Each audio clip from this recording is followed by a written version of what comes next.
La revue L'Algérianiste est l'organe d'expression du Cercle. Elle propose chaque trimestre, à ses 12 000 lecteurs, plus de 140 pages consacrées à l'histoire, les arts, la littérature, la vie en Algérie française, etc. Désormais, L'Algérianiste est une des publications majeures des Français d'Afrique du Nord. Parmi ses milliers d'abonnés, la revue compte de nombreuses bibliothèques françaises et étrangères. En 40 ans, plus de 22 000 pages ont été publiées. Ces textes constituent cette inestimable encyclopédie dont nous devons la longévité à la formidable équipe de bénévoles qui conçoivent la revue et aux centaines d'auteurs qui, par leurs écrits, contribuent jour après jour à rendre justice à notre histoire et à faire vivre notre culture. Avec son prix littéraire Jean Pommier, qui couronne chaque année les œuvres d'écrivains remarqués pour leur contribution à la consolidation de notre mémoire, le Cercle algérianiste participe activement à la promotion d'ouvrages qui méritent d'être lus et donnés à lire à tous ceux qui n'ont pas connu l'Algérie d'avant 1962. Attribué pour la première fois en 1976 à Jean Brune pour l'ensemble de son œuvre, le prix littéraire algérianiste en 40 ans a distingué plus de 60 auteurs. Et après de longs débats, le jury a proclamé prix algérianiste Jean Pommier 2011, Jean-Pierre Dedé, professeur d'université à Montpellier, pour L'Algérie d'Edmond Sergent aux éditions Calimage. Mesdames et messieurs, je voudrais remercier d'abord les membres du jury qui décerne ce prix littéraire de l'Algérianiste pour avoir attribué ce prix à mon ouvrage. C'est une distinction qui m'honore et qui me fait extrêmement plaisir. Je voudrais aussi remercier et rendre hommage à l'ensemble de la communauté française d'Algérie à travers l'œuvre d'Edmond Sergent. Parce que je vous rappelle qu'Edmond Sergent, c'était un homme aux multiples talents. C'était un homme qui avait une immense culture, qui était à la fois médecin, naturaliste, humaniste. C'était un homme qui partait sur le terrain, qui a passé sa vie sur le terrain. C'était un homme dont la connaissance microbiologique lui a permis de faire un inventaire complet de l'infectiologie algérienne et d'appliquer toutes ces connaissances à la lutte contre les grands fléaux qui sévissaient en Algérie, en particulier le paludisme, le trachome, la tuberculose. Et c'est un homme qui se place au tout premier rang des savants qui ont perpétué la grande œuvre de Louis Pasteur et qui ont contribué à asseoir la renommée de l'école mondiale, la renommée mondiale de l'école pastorienne. Et je crois que c'est un honneur pour l'Algérie d'avoir connu dans son sein des scientifiques de valeur qui étaient de ce niveau et qui ont eu cette œuvre. Grâce à lui, grâce à Edmond Sergent, donc, c'est clair, comme vous l'avez dit, Madame Groult, l'épopée sanitaire de l'Algérie coloniale, dont il fut un brillant maître d'œuvre et qui marque d'un éclat positif la présence française dans ce pays.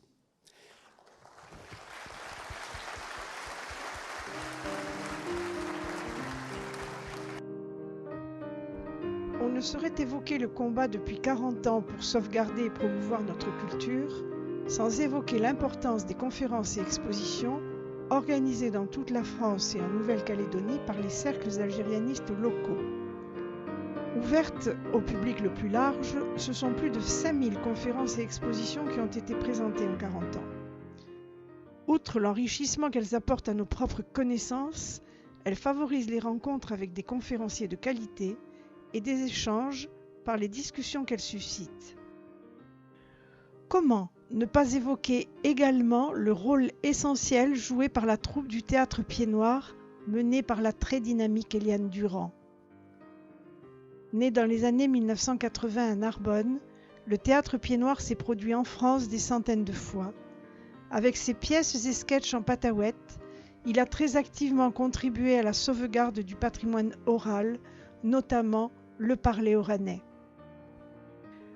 Comment ne pas évoquer aussi le Festival du film algérianiste?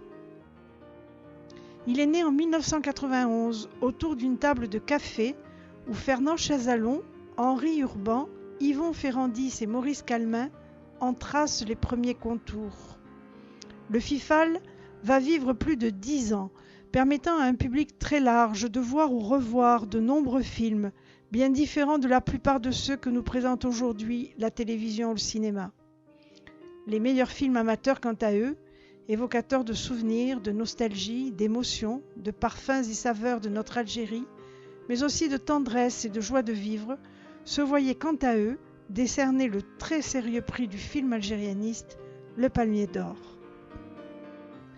Sauver sa culture, c'est aussi faire connaître et diffuser sa création littéraire. Celle des Français d'Afrique du Nord est abondante, riche et diverse.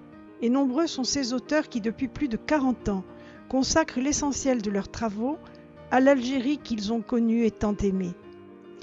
En organisant tous les 3 ans depuis 2006 le Forum algérianiste du livre, parallèlement à son congrès national, le Cercle algérianiste s'inscrit dans une démarche de valorisation de cette création littéraire de qualité et rend hommage aux auteurs et éditeurs qui la font vivre et rayonner. Les 2 premières éditions de Toulouse en 2006 et d'Aix-en-Provence en 2009 furent de grandes réussites au dire de tous les participants, auteurs, éditeurs et visiteurs. Elles ont constitué des temps forts de la vie culturelle des Français d'Algérie. En cette année 2013, à l'occasion du 40e anniversaire du Cercle, c'est Perpignan qui accueille le 3e Forum algérianiste du livre, où un très large public vient à la rencontre de plus de 80 auteurs et à la découverte de la très riche production algérianiste.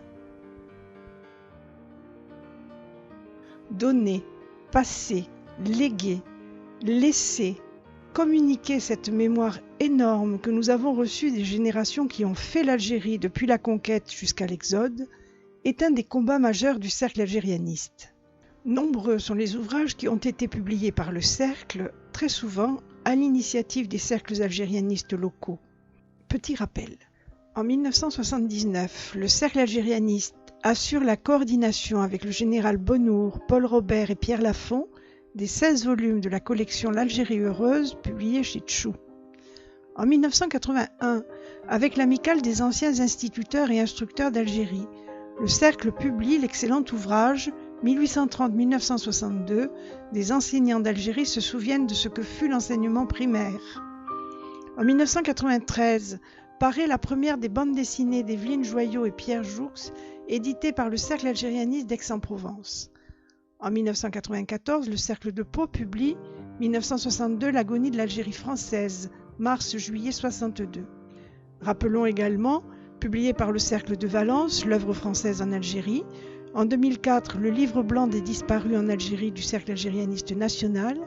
En 2008, Albert Camus et la pensée de midi, sous la direction du professeur Jean-François Mattei, édité par le Cercle algérianiste de Marseille. En 2009, L'esclavage en terre d'islam, et en particulier en Algérie, de Jean-Pierre Fillard, édité par le Cercle algérianiste de Montpellier. Toujours en 2009, les 2 tomes de Voyage dans l'Algérie de nos ancêtres du Cercle algérianiste d'Orléans. Et enfin, en 2012, le livre-objet Notre histoire d'Algérie du Cercle algérianiste de Perpignan.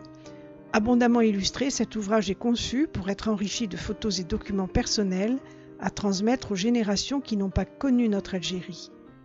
De nombreuses vidéos ont également été réalisées, compte rendu des grands congrès nationaux, de colloques, d'interviews de familles disparues ou dédiés à des sujets particuliers comme les algérianistes ou Camus Brune. Depuis 1998, le prix universitaire algérianiste entend valoriser les travaux universitaires susceptibles d'éclairer positivement la connaissance de l'Algérie française. Chaque année, sont décernés un ou plusieurs prix dotés d'une bourse à des étudiants pour des thèses ou des mémoires remarquées par un jury composé d'intellectuels et de professeurs des universités. Des extraits des travaux récompensés sont publiés dans la revue L'Algérianiste et leurs auteurs, conviés par les cercles locaux à donner des conférences avec séances de dédicaces quand leurs ouvrages font l'objet d'une publication. Rappelez-vous, en 1974, lors de son premier congrès national, le Cercle algérianiste décide la création d'un centre de documentation. Commence alors la collecte de documents, archives diverses, livres, objets, que le Cercle algérianiste de Perpignan va conserver dans son centre de documentation et de culture algérianiste installé en centre-ville. Pendant plus de 30 ans et jusqu'en 2011, le centre de documentation et de culture algérianiste a recueilli des milliers de documents, objets et pièces rarissimes dans ces locaux devenus au fil du temps trop petits et inadaptés. Fidèle partenaire du Cercle algérianiste depuis sa création, au début des années 2000, la ville de Perpignan propose aux instances nationales et locales du Cercle la création d'un grand centre de documentation à la mesure du patrimoine mémoriel désormais constitué par le Cercle algérianiste. Le projet mûrit, la ville restaure l'ancien couvent Sainte-Claire de la Passion et en 2011, par convention entre les cercles algérianistes et la ville de Perpignan, le Centre national de documentation des Français d'Algérie est créé. Depuis que le centre a été inauguré en 2012, le Cercle algérianiste, propriétaire exclusif du fonds documentaire, ne cesse de recevoir, d'une part des dons et legs de plus en plus nombreux, et d'autre part, de multiples visiteurs, plus de 15 000 en moins de 2 ans, parmi lesquels de nombreux chercheurs venus du monde entier, ainsi que des télévisions et organes de presse divers. Sur le vieux livre d'or de l'inauguration du Centre de documentation et de culture algérianiste il y a plus de 30 ans, parmi les nombreux témoignages des personnalités présentes, dont le général Jouot, non sans émotion, on peut lire aujourd'hui ce que le professeur Gouanard écrivait alors. Quel émerveillement de découvrir ce conservatoire de l'Algérie française. J'espère de tout cœur que des jeunes chercheurs viendront nombreux puiser dans les documents et les témoignages réunis ici, dont certains sont très rares et tous très émouvants. Monsieur le professeur, votre vœu est exaucé. Désormais, incontournable outil de transmission de notre mémoire, conservatoire de nos archives, le Centre national de documentation des Français d'Algérie de Perpignan a sans aucun doute pris son envol et répond pleinement aux objectifs qui lui ont été fixés. Depuis 40 ans, le Cercle algérianiste est sur tous les fronts du combat pour la mémoire. Il a participé à de nombreuses actions et organisé de nombreuses manifestations pour dénoncer les falsifications de l'histoire et réclamer la reconnaissance de tous les drames des Français d'Algérie. Dès 1975 débute le combat pour les harkis. Pendant 2 ans, Maurice Calmin aide un hameau corse où vivent des familles complètement abandonnées. À Perpignan, une dizaine de jeunes pieds noirs, emmenés par Yves Marin, fondateur de la section locale du Cercle algérianiste, collectent vêtements et nourriture pour les harkis du camp de Rivesaltes. Pendant des années, Camille Brière assure le soutien moral et matériel de ces familles, aidées en cela par d'autres algérianistes catalans. Ici et là, sur tout l'Hexagone, les actions de soutien aux harkis se multiplient et perdurent. De la promotion du film de Farid Haroud, Le mouchoir de mon père, à la mobilisation en 2006 contre les propos indignes de Georges Frêche, président socialiste de la région Languedoc-Roussillon, de tout temps, le Cercle algérianiste s'est mobilisé pour la cause des harkis.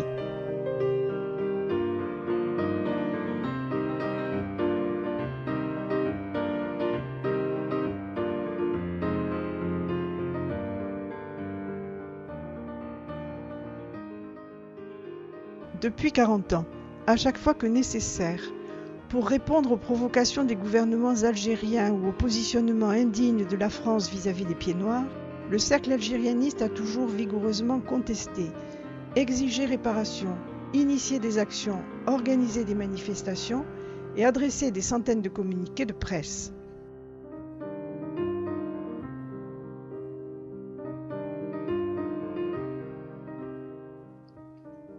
Depuis de très nombreuses années, le combat contre l'officialisation du 19 mars a conduit des milliers d'algérianistes dans la rue pour manifester.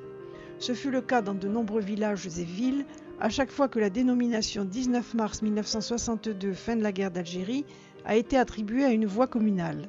À Perpignan, ce 19 mars 2013, les algérianistes étaient nombreux, recueillis devant le drapeau bleu-blanc-rouge en berne sur le fronton de la mairie. À Toulouse, en 2012 et 2013, ils ont manifesté massivement, et à Valence en mars 2009, où plus de 2500 personnes avaient répondu à l'appel du Cercle algérianiste. Polémique à Valence autour de l'inauguration d'un square du 19 mars 62. Les Pieds Noirs protestent contre cette date qui devait signifier le cessez-le-feu de la guerre d'Algérie. Pour les manifestants, de nombreuses exactions ont été commises après. Nous vous le disions dans les titres de cette édition. La guerre d'Algérie continue de diviser dans la Drôme. L'inauguration d'un square du 19 mars à Valence provoque la polémique. La communauté Pieds Noirs a lancé un appel national à la manifestation et cet après-midi, près de 2000 personnes se sont mobilisées contre la célébration du 19 mars 62. À l'origine, ce devait être le cessez-le-feu, mais de nombreuses exactions ont été commises après cette date. Le reportage que nous venons de recevoir de Farid Haroud et de Patrick Perel. Ils viennent surtout du sud-est de la France. Ils ont en commun une histoire, la guerre d'Algérie et ses conséquences. Anciens Pieds Noirs, anciens harkis et anciens combattants, tous sont réunis contre une date, le 19 mars 1962, qui devait marquer la fin de toute action militaire sur le territoire algérien. À Valence, la semaine prochaine, un square prendra pour nom cette date.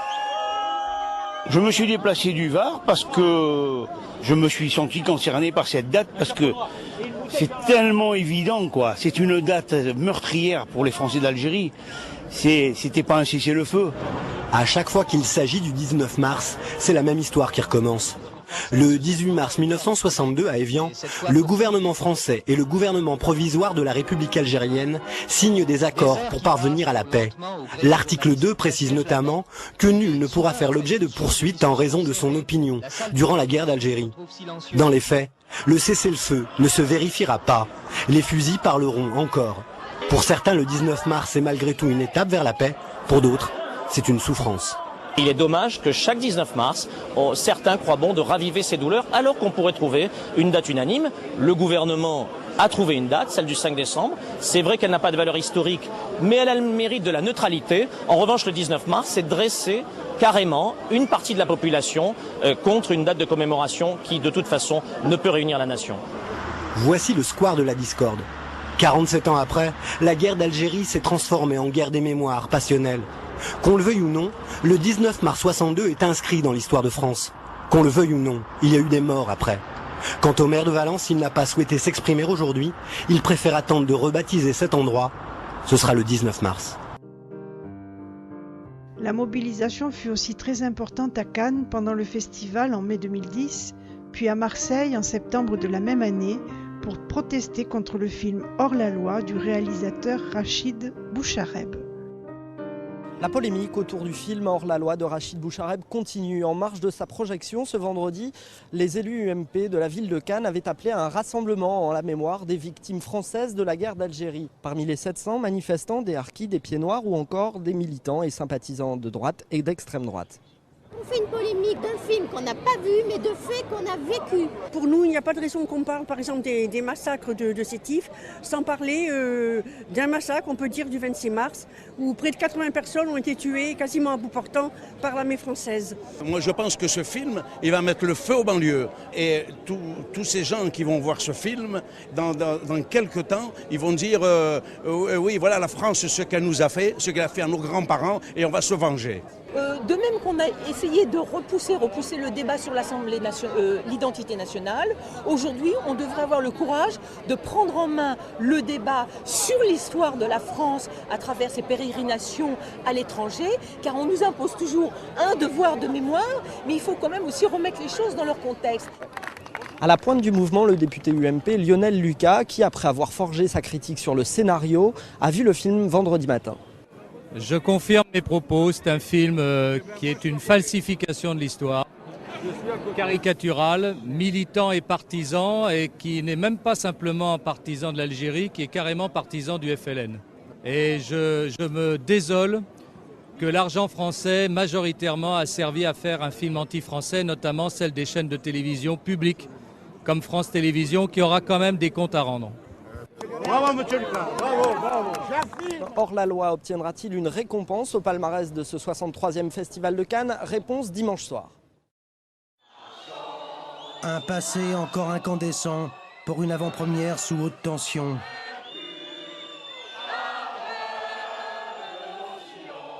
Pour beaucoup de Pieds Noirs, le film de Rachid Bouchareb recèlerait des erreurs historiques, notamment sur les massacres de Sétif en 1945. Ce qui me déplaît dans ce film, c'est qu'il est foncièrement anti-France. Et ça, c'est gênant. Bien sûr que les massacres de Sétif ont existé, nul ne les conteste, mais ils ont démarré après qu'il y ait eu une centaine d'Européens massacrés. Avant la projection, le ton est monté d'un cran avec des contre-manifestants d'origine algérienne. Le colonialisme, c'est pas la France.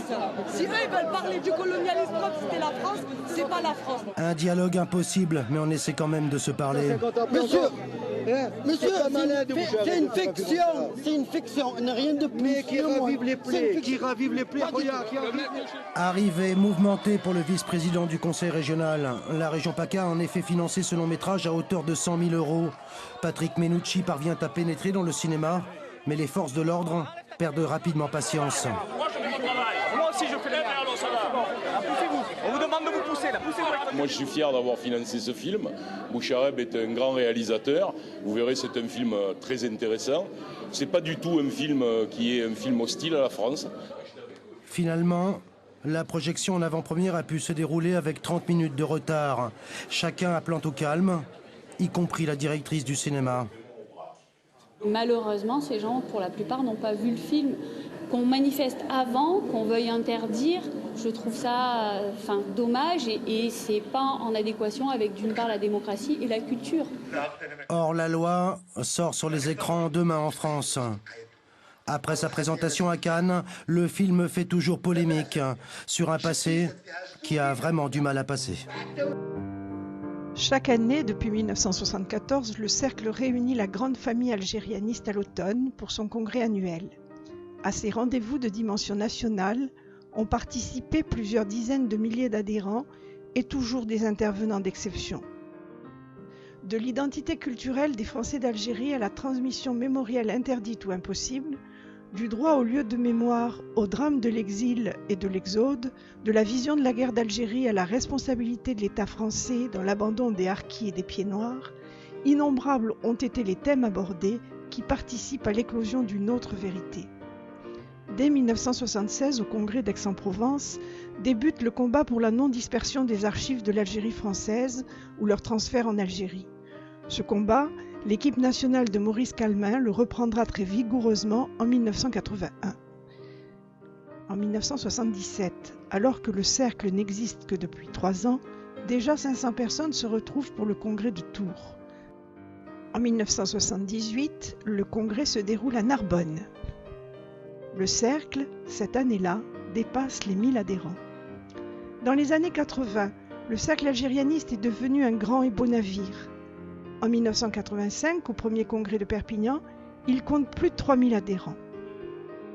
Depuis les journées du langage pied-noir en 2000 à Narbonne, qui furent exceptionnelles tant sur le plan de la participation que sur celui du contenu, les congrès des 10 dernières années ont révélé le Cercle algérianiste comme l'incontestable phare de la communauté des Français d'Algérie.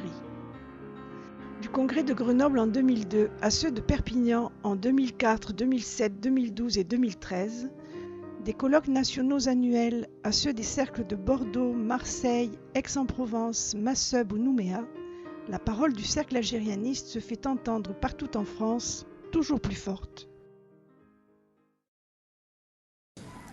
Pendant 3 jours, notre congrès offre, c'est vrai, un moment de retrouvailles, de ressourcement, de partage des convictions, de partage aussi des peines avec ceux qui voient, année après année, s'éloigner au fil de la vie un peu plus les rives de cette patrie tant aimée, qui se transforme au fil du temps en un insondable souvenir.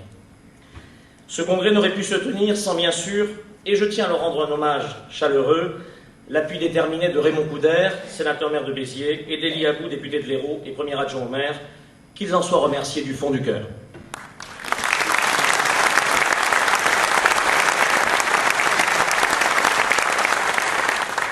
Cet instant, nous n'aurions pu le vivre également sans vous, les algérianistes, vous qui ici représentez par procuration nos 10 000 adhérents et qui, par votre présence massive, illustrez à nouveau la place majeure occupée par le Cercle au sein de notre communauté.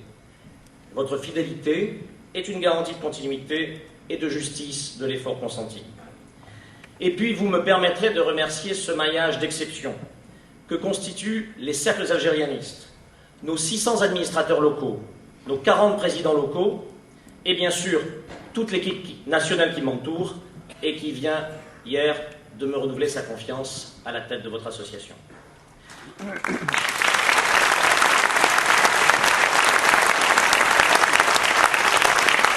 Et surtout, ce congrès est l'occasion de rappeler ce que nous sommes, ce que nous espérons, ce sur quoi nous ne transigerons pas.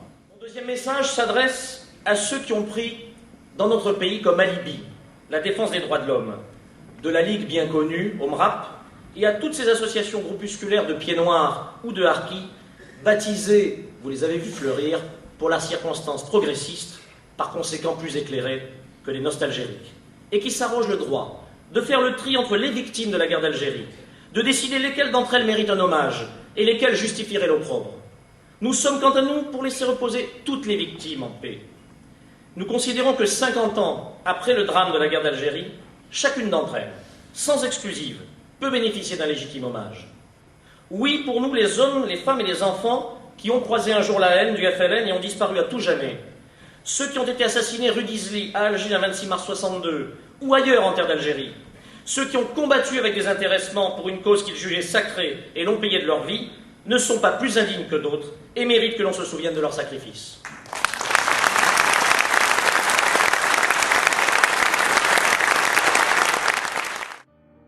Nous avons inauguré le Mémorial national des disparus en novembre 2007, en présence de 8000 personnes, dont 600 membres de familles de disparus. Ce monument a été financé par une souscription privée à laquelle des milliers d'anonymes et des associations de Français d'Algérie ont apporté leur obol. Il est sans conteste l'œuvre majeure du cercle algérianiste. Mais s'il a vu le jour, c'est aussi grâce à la ténacité de ceux qui ont porté le projet, vent debout face à une hostilité manifestée tant par les partis de gauche que par certains pieds noirs qui allèrent jusqu'à qualifier notre entreprise de mur de la honte. La ville de Perpignan, elle aussi, a dû faire face à une hostilité farouche. Jean-Paul Alduy et Jean-Marc Pujol ont tenu bon et avec eux l'ensemble de la majorité municipale, convaincus de la nécessaire édification de ce monument.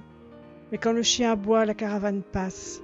Depuis 6 ans, il en est passé des familles, des amis, des groupes de personnes venus se recueillir devant ces 2410 noms de Français, civils et militaires, disparus en Algérie entre 1954 et 1963, toutes victimes du FLN. Tous les ans, le 5 juillet, une cérémonie rassemble tous ceux pour qui rendre hommage à nos disparus et témoigner à leurs familles notre compassion a du sens, celui de l'honneur.